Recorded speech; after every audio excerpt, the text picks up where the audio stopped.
programa não é recomendado para menores de 16 anos, por conter relatos e histórias com fortes descrições paranormais.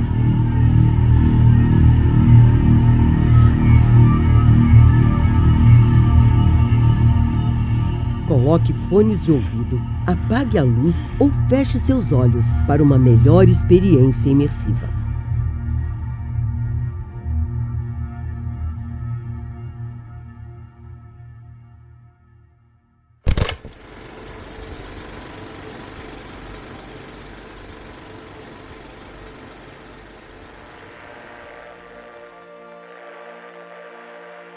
Aqui é Levi Palomo, começando o episódio 45 do Assombração.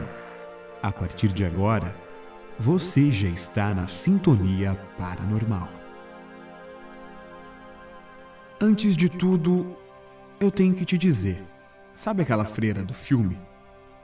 Com aquela roupa preta, aquela cara demoníaca, esquece aquilo. Esqueça a freira. Aquela personagem que vemos no filme é realmente para ilustrar a imagem do demônio de uma forma interessante para a audiência. A freira que vemos no filme nada mais é do que Valak, um demônio descrito como um ser grande e poderoso, um presidente, tendo 38 legiões de espíritos sob seu comando. É dito que Valak se move com rapidez, voando e geralmente desaparecendo. Tal como os outros demônios da Goécia, a invocação de Valak exige que o mago desenhe seu selo e siga um ritual específico para que a entidade se manifeste. Outros espíritos, ou demônios, também são identificados com títulos como Duque, Marquês, Conde, Príncipe ou Rei. No caso de Valak, ele é o presidente. Valak pode aparecer de diversas maneiras e geralmente ele busca perseguir a pessoa com a forma que a traumatizou durante a vida.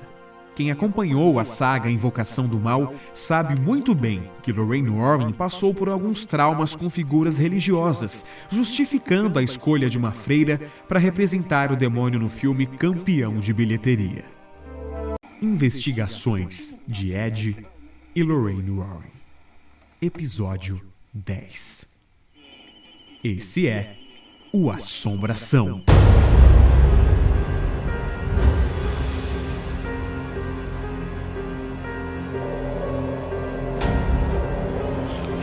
Histórias reais. Relatos. Casos famosos. Mistérios. Espíritos. Fantasmas. Demônios. Outros. O que realmente é a assombração.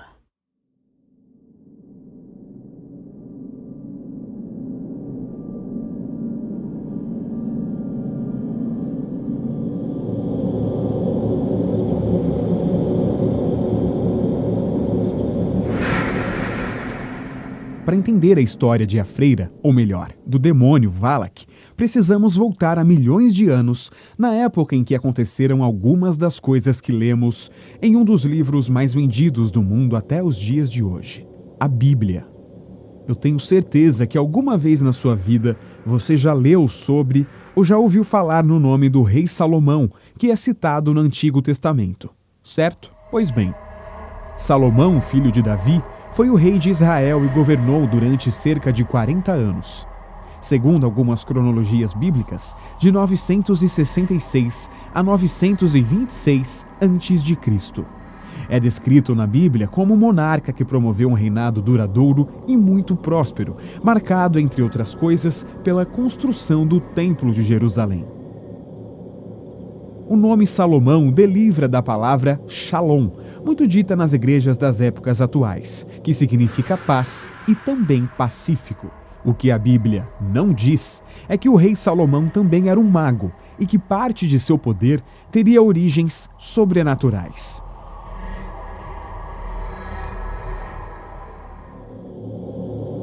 Salomão teria recebido a visita de um anjo que lhe ensinou a conjurar e controlar demônios. E foi assim que ele conseguiu atrair e prender 72 demônios e suas legiões para dentro de uma arca de bronze que foi devidamente trancada com selos secretos.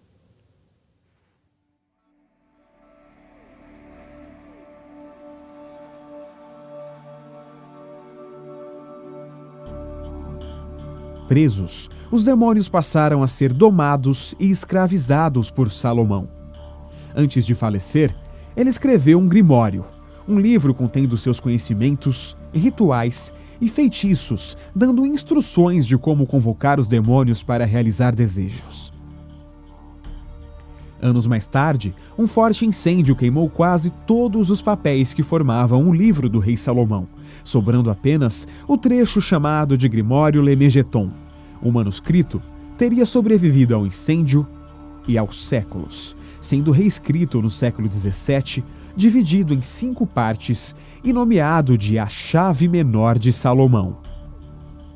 A versão mais conhecida hoje é a tradução em inglês de 1904, que conta com a introdução do mago Aleister Crowley. É importante ressaltar que, apesar de Salomão ser um personagem bíblico, a Bíblia não faz nenhuma referência a qualquer um dos demônios citados no Grimório A Chave Menor de Salomão, que é considerado um livro proibido pelo Vaticano.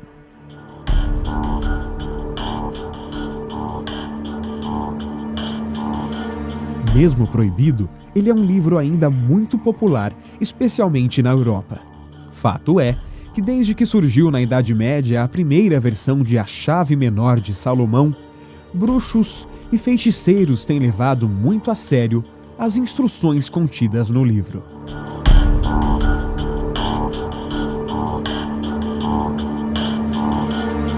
Eis que no livro dito como demoníaco, surge entre 72 demônios o nome e a imagem de Valak, que é apenas uma criança com asas de anjo montada em um dragão de 2 cabeças. Existem também outras versões do demônio. A Chave Menor de Salomão descreve o mesmo demônio como o grande presidente do inferno, que comanda uma legião de súditos demoníacos. Ele é um dos mais ferozes e poderosos demônios, sendo responsável por liderar 32 legiões. Também citado como Walak, Valak, Valax, Valu ou Valik, a entidade em questão é o 26º demônio da Chave Menor de Salomão. O livro é muito famoso na demonologia e por praticantes da Goécia, nome dado a práticas de magias proibidas ou diabólicas. A invocação de Valak pode ser bastante útil. Isso porque seu trabalho é dar respostas verdadeiras a tesouros escondidos e dizer onde as cobras podem ser vistas, o que trará o exorcizador sem usar qualquer força, descreve o livro.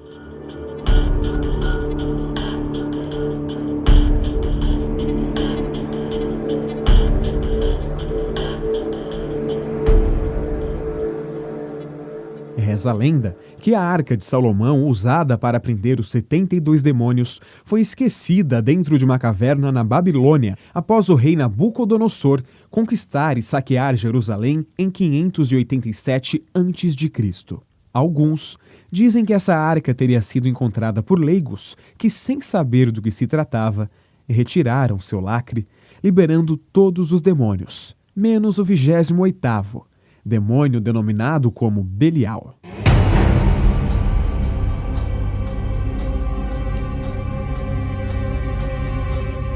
Mas há quem garanta que a arca permanece intocada, perdida em algum lugar desconhecido, formando assim mais uma pergunta sem resposta. Mas Valak, presente na história de Salomão, não tem nada a ver com freiras. Afinal de contas, antes de Cristo, como iriam existir freiras? Em entrevista a um blog de ficção científica, o cineasta James Wan admitiu que a ideia de dar forma de freira ao demônio Valak surgiu durante as filmagens de Invocação do Mal 2. Eu tinha uma boa ideia de como todo o filme iria funcionar, mas não sabia bem qual seria a aparência de Valak. Eu senti que eu iria descobrir isso no meio do processo, e sabia também que iria fazer refilmagens uma vez que finalizasse a produção. Eu simplesmente deixei isso para o final. Descobri como a assombração seria na pós-produção depois de uma conversa com Lorraine, a verdadeira. Ela me contou sobre uma entidade que a assombrava em sua casa e parecia uma figura encapuzada. Era uma visão demoníaca que a assombrava. Mas eu queria que algo atacasse sua fé. Algo que ameaçaria a segurança do seu marido. E foi assim que a ideia de um ícone sagrado surgiu na minha cabeça, disse o cineasta. Em Invocação do Mal 2, o demônio ataca uma família de Londres, jurando acabar com a vida de todos. Então, o casal Ed e Lorraine Warren é chamado para tentar lidar com o ser, mas Lorraine acaba sendo muito afetada pelo demônio, que é visto na figura de uma freira, tanto nesse filme quanto no longa-metragem A Freira.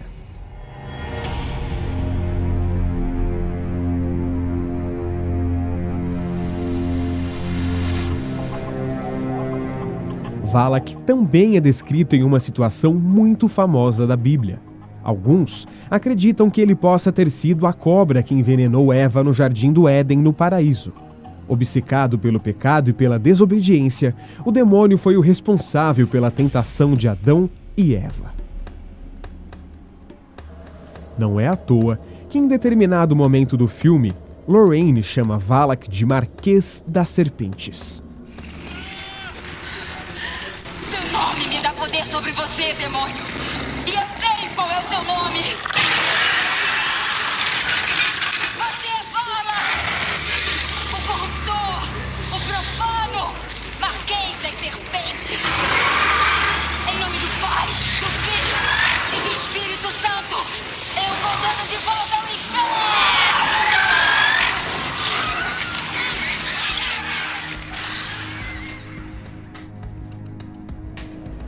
Em entrevistas dadas na Comic Con de San Diego, na Califórnia, Estados Unidos, em 2018, o diretor do filme revelou algo bastante inusitado.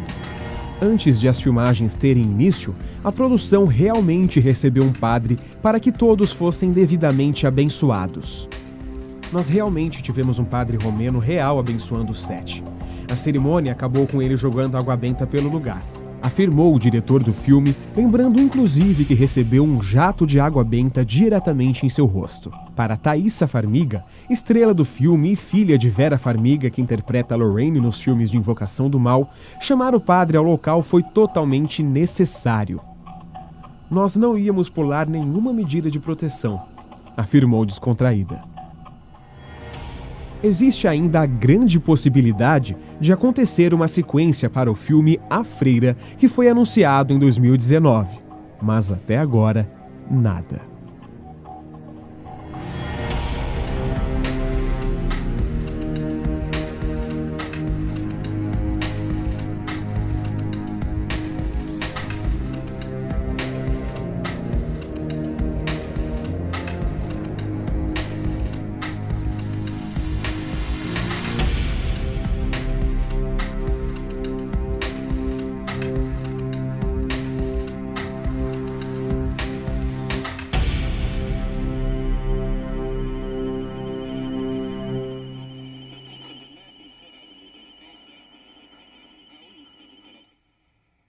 E no próximo episódio do Assombração... Eu lembro de uma noite ter acordado, escutado um barulho como se fosse de festa, na sala. E aí, quando eu levantei, tinha umas pessoas meio que transparentes, muitas pessoas meio que transparentes na sala, conversando como se fosse uma festa. Eu, morrendo de medo, voltei e fui acordar minha irmã. E ela também viu. E isso foi se repetindo em várias noites. Diretamente dos nossos estúdios em Santo André, São Paulo, Levi Palomo, desligando.